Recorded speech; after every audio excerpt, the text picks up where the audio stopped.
Okay, so today we're going to be discussing the Progressive Era and the period starting around about 1900 and moving up until about the beginning of the 1920s, particularly on the social movement and the economic situation in the United States during this period. So during this period, we're going to be talking about something called the Progressive Era, but part of that is also something called the Great Migration.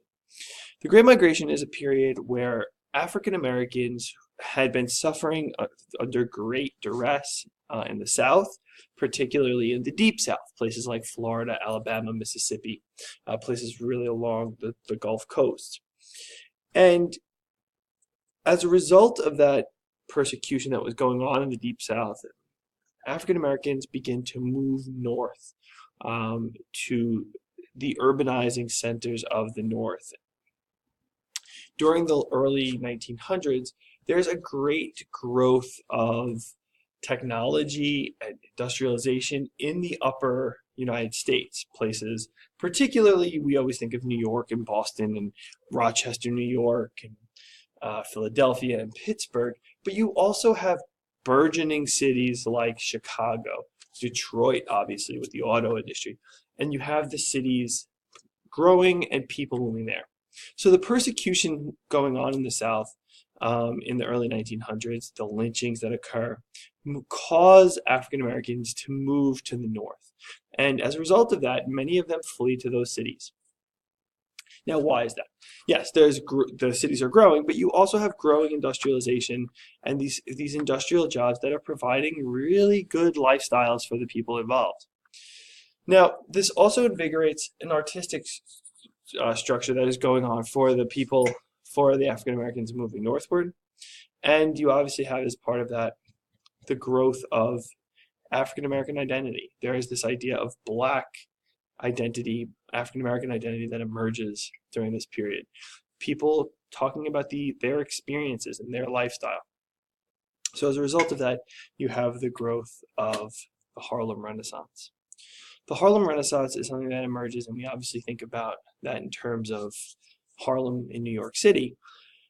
But the Harlem Renaissance in general talks more about or refers more to a general idea of African American identity.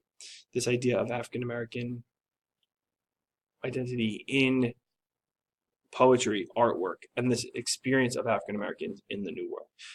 Or in North America, the United States. So as a result of that, you have the growth of, books like James Baldwin's books. You have poetry by people like, you have the rise of jazz music and Miles Davis and groups of people who are performing songs exclusively for African Americans, or at least becomes identified as songs for African Americans. One of my favorite pieces is a piece by, I'm blanking on the name.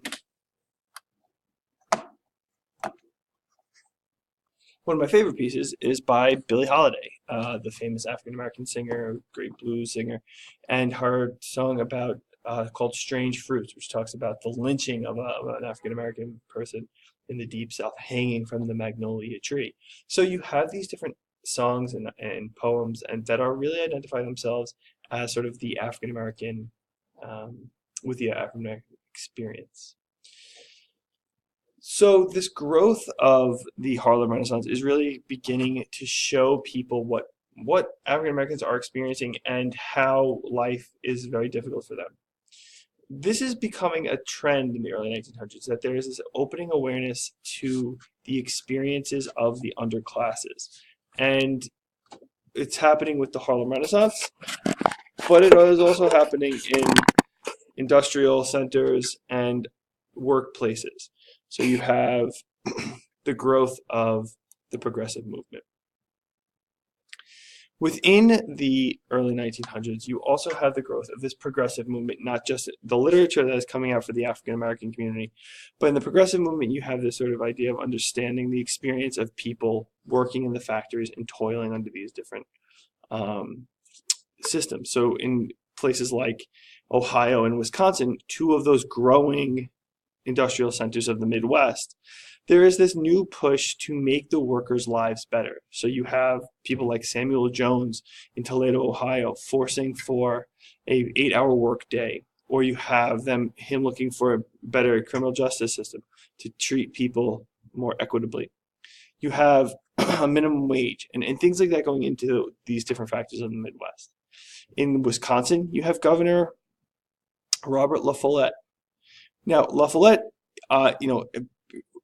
is working more to change the political structure, where Toledo's Mayor Jones was looking really more for making lives of workers better. Here, we're looking to make the political life of the average folks better.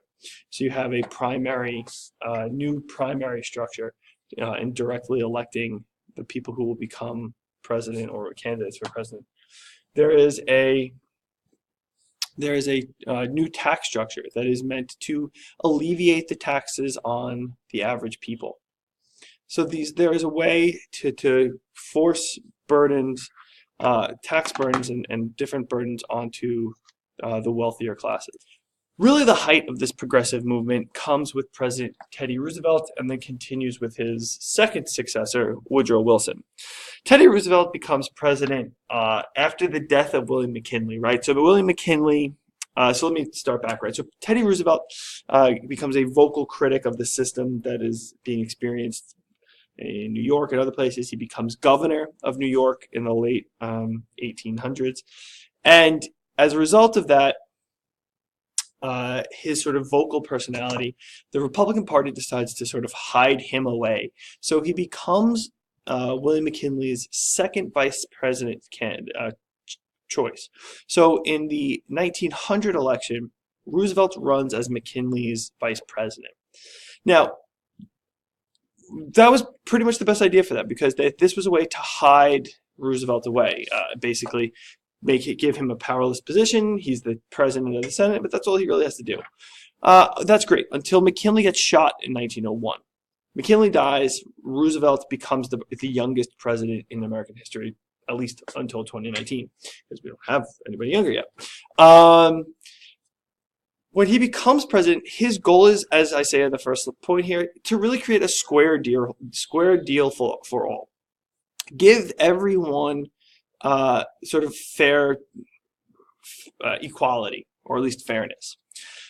A couple of things of his big programs are trust busting, breaking up these massive corporations, in particular corporations like the Standard Oil Trust under John D. Rockefeller, or the Carnegie Trust, or Carnegie Steel Company, the American Steel Company. And the goal here is to sort of increase opportunity and breaking up these monopolies. It's also a way, and that's what these two first laws are about. The one that's really interesting to me comes with the public health legislation, and in particular, the Pure Food and Drug Act and the Meat Inspection Act. These are really based on the book called The Jungle by Upton Sinclair. Now, Upton Sinclair was what we call a muckraker, an M-U-C-K-R-A-K-E-R. A muckraker is a person who rakes up the muck, a person who basically shows the unsavory bits of society or culture. And the goal of this is to try and illustrate the things that need to be changed. So what happens as a result of all of this is we pass, these journalists begin to write news stories. And these stories begin to, again, just like the experience of the African Americans who were writing their stories, it begins to show people what life is like for those who are on the margins.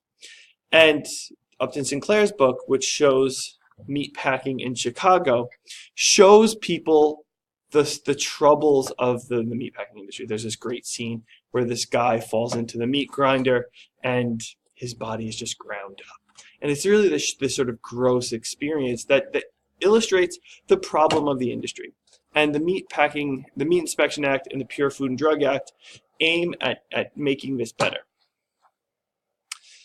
Another great push by Teddy Roosevelt Many people know about Teddy's love of nature and his love for hunting, although ironic to us today, was a way of showing your love for nature. Uh, Teddy Roosevelt had a major passion for nature, and working with John Muir, Muir, he really pushed for conserving American land for posterity. So he passes or helps to pass the National Park Act, the National Reclamation Act, and this is a way to put money away to create national parks and land for the future. Again, this is a progressive movement because it's a way to preserve the things that we have. I'm going to skip over Taft and I'm going to go straight to Wilson. For Wilson, there is also this desire to break up trusts and to give people more access to wider competition. There's also a passage of a Railroad Act, which gives people working on railroads 8-hour work days. And these are massive ways for people to get better and more rights. The Progressive Era is a period where there is massive change in the way that people view the individual. There's a greater protection given to individual consumption with the Pure Food and Drug Act and the Meat Inspection Act. There is access that people gain to public lands through the National Park Service and others. These are ways for people to have more options in what they do. So as we move forward, we'll see these ideas grow into greater focus throughout the rest of the semester.